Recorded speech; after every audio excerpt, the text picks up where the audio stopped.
We didn't show you all of yesterday's interview with President Trump. During our sit-down, we also asked him how he keeps busy after the day is done.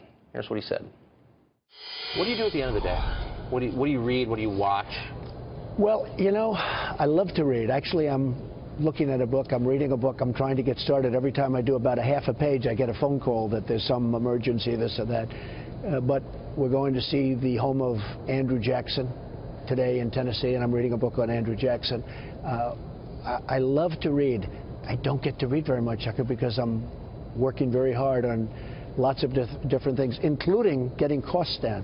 The costs of our country are out of control, but we have a lot of great things happening. We have a lot of tremendous things happening. And remember this, when I came into this job, I inherited a mess. It was a mess in the Middle East. Whether you like it or not, the economy was very, very weak. You look at the 96 million people. You look at all of these people. Now, I have good work numbers. I have very good work numbers, you know, employment numbers, unemployment numbers. And so they say 4.6, 4.7, and I'm supposed to take a bow.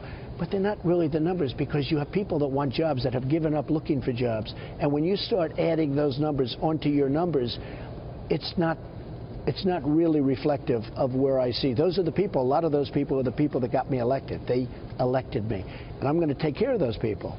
I'm here today because we're going to be opening up automobile plants in Michigan and Ohio and places that Pennsylvania, places where the plants have left, and not just automobiles, places where the plants have been stripped out of our country. The jobs have been absolutely destroyed by, I could say, stupid management. I could say politicians that didn't know what they were doing. Plants have moved to Mexico. You look at what's happened in Mexico.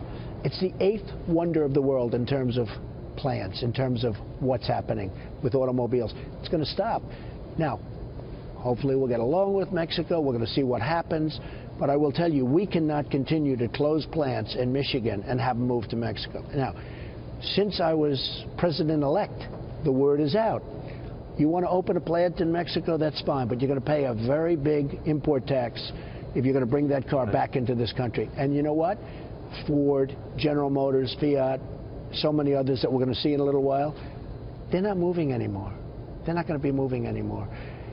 And I had my actual highest poll numbers today. You just saw that. It just came out. Because people see I'm working for them. Now, go back to your tax thing.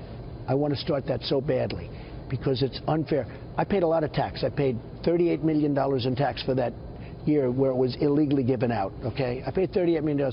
But honestly, the percentage is a lower percentage.